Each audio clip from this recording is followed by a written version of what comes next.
Hello, and welcome to today's segment, where we investigate the most terrifying and mysterious events that have ever occurred. I'm your host, and in this video, we're going to unravel the truth behind one of the most disturbing incidents in recent history, the death of ELISA LAM. Join me as we explore the evidence, the theories, and the secrets of the ELISA LAM incident, if you dare.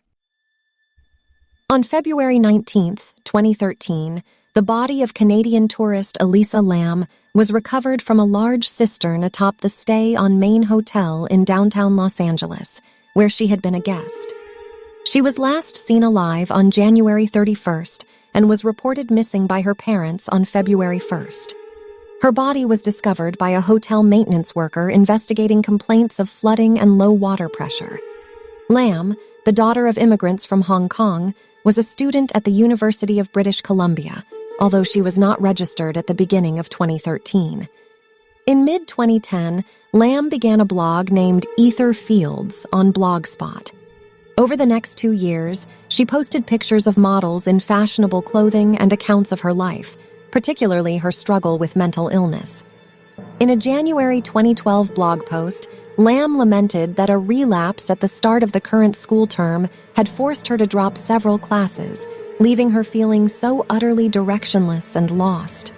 She titled her post, "You're always haunted by the idea you're wasting your life," after a quotation from novelist Chuck Palahniuk. She used that quote as an epigraph for her blog. Lam worried that her transcript would look suspicious with so many withdrawals, and that it would result in her being unable to continue her studies and attend graduate school. A little over 2 years after Lam had started blogging, she announced she would be abandoning her blog for another she had started on Tumblr, Nouvelle Nouveau. Its content mostly consisted of fashion photos, quotes, and a few posts in Lam's own words. The same Palahniuk quotation was used as an epigraph. Lam had been diagnosed with bipolar disorder and depression. She had been prescribed several medications for her mental health issues: Wellbutrin, lamotrigine, quetiapine, dexedrine spansule, and venlafaxine.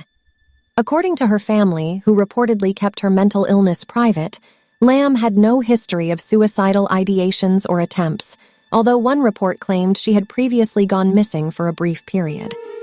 Lam had a history of not taking her bipolar medications and, as a result, on several occasions suffered hallucinations that would cause her to hide under her bed for refuge.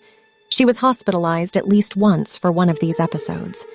For her trip to California, Lam traveled alone on Amtrak and intercity buses. She visited the San Diego Zoo and posted photos taken there on social media. On January 26th, she arrived in Los Angeles. After 2 days, she checked into the Cecil Hotel near downtown's Skid Row. Lam was initially assigned a shared room on the hotel's 5th floor. However, her roommates complained about what the hotel's lawyer would later describe as certain odd behavior, and Lam was moved to a room of her own after 2 days. According to Amy Price, the manager of the Cecil Hotel and Stay on Main at the time of Lam's disappearance, Lam was leaving notes for her roommates that said, "Go home" and "Go away," and would lock the door to the room and require a password for entry. A few days before her disappearance, Lam attended a live taping of Conan in Burbank, but was escorted off the premises by security due to disruptive behavior. Disappearance. Lam contacted her parents in British Columbia daily while traveling up until the day she disappeared. On January 31st, 2013, the day she was scheduled to check out of the Cecil and leave for Santa Cruz, her parents did not hear from her and called the Los Angeles Police Department. Her family flew to Los Angeles to help with the search. Hotel staff who saw Lam that day said she was alone. Outside the hotel, Katie Orphan, manager of the Last Bookstore, was the only person who recalled seeing her that day. She was outgoing, very lively, very friendly, while getting gifts to take home to her family, Orphan told CNN. She was talking about what book she was getting and whether or not what she was getting would be too heavy for her to carry around as she traveled. Police searched the hotel to the extent that they legally could. They searched Lam's room and had dogs go through the building, including the rooftop, but the dogs were unsuccessful in detecting her scent. "But we didn't search every room," Sergeant Rudy Lopez said later. We could only do that if we had probable cause to believe a crime had been committed. On February 6th, a week after Lam had last been seen, the LAPD decided more help was needed. Flyers with her image were posted in the neighborhood and online. It brought the case to the public's attention through the media. Elevator video. 2:30. The elevator video to the point where Lam leaves without returning. On February 13th, after another week with no sign of Lam, the LAPD released a video of the last known sighting of her taken in one of the Cecil's elevators by a video surveillance camera on January 31st. In approximately 2.5 minutes of footage, Lam, alone, makes unusual moves and gestures. She appears to press every button on the elevator panel, peers into the hallway, then leaves the elevator at one point while its doors remain open. When the doors fail to close after she returns, she leaves. The doors close later. The video drew worldwide interest in the case due to Lam's strange behavior and has been extensively analyzed and discussed. It was reposted widely, including on the Chinese video sharing site Youku, where it got 3 million views and 40,000 comments in its first 10 days. Many of the commentators found it unsettling to watch. Several theories emerged to explain her actions. One was that Lam was trying to get the elevator car to move in order to escape from someone who was pursuing her. Others suggested that she might be under the influence of ecstasy or some other party drug, but none was detected in her body. When her bipolar disorder became known, the theory that she was having a psychotic episode also emerged. Other viewers argued that the video had been tampered with before being made public. Besides the obscuring of the timestamp, they claimed, parts had been slowed down and nearly a minute of footage had been removed. This could have been done to protect the identity of someone who otherwise would be in the video, either related or not to the disappearance. Discovery of body. During the search for Lam, guests at the hotel began complaining about low water pressure. Some later claimed their water was colored black and had an unusual taste. On the morning of February 19th, Santiago Lopez, a hotel maintenance worker, found Lam's body in one of 4 tanks located on the roof, providing water to guest rooms, a kitchen, and a coffee shop. Through the open hatch, he saw Lam lying face up in the water. The tank was drained and cut open since its maintenance hatch was too small to accommodate equipment needed to remove Lam's body. On February 21st, the Los Angeles Coroner's Office issued a finding of accidental drowning, with bipolar disorder as a significant factor. The full coroner's report, released in June, stated that Lam's body had been found naked. Clothing similar to what she was wearing in the elevator video was floating in the water, coated with a sand-like particulate. Her watch and room key were also found with her. Lam's body was moderately decomposed and bloated. It was mostly greenish, with some marbling evident on the abdomen and skin separation evident. There was no evidence of physical trauma, sexual assault, or suicide. Toxicology tests showed traces consistent with prescription medication found among her belongings, plus non-prescription drugs such as Sinutab and ibuprofen.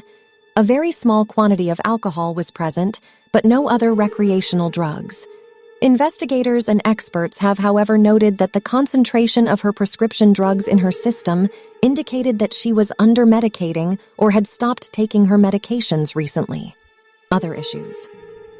The investigation had determined how Lam died, but did not initially offer an explanation as to how she got into the tank in the first place.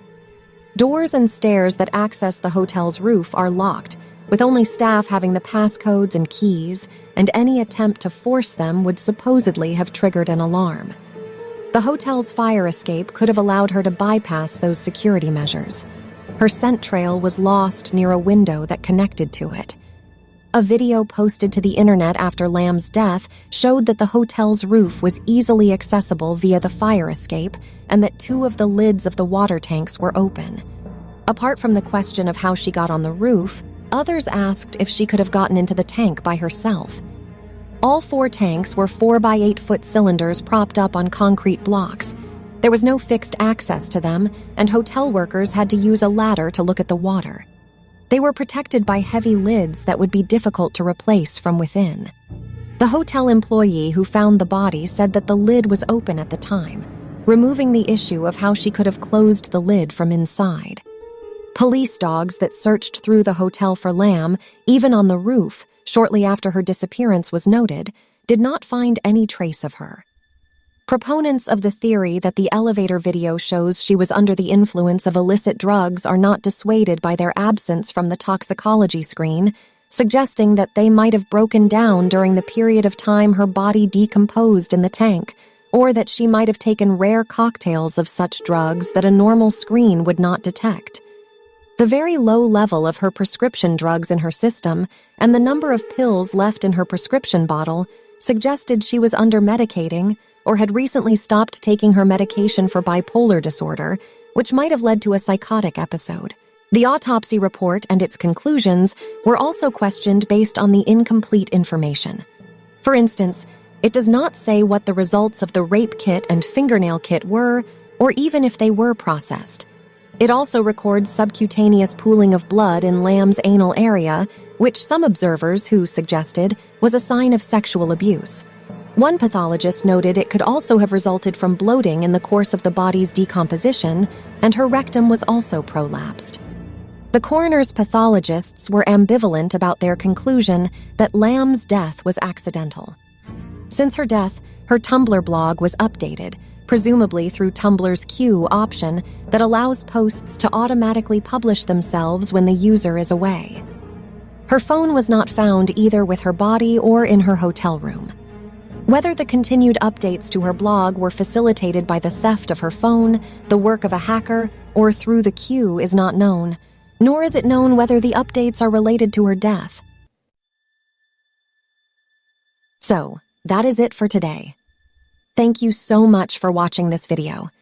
If you like listening stuff like this, you can hit the subscribe button below and you will be notified whenever a new video is being uploaded.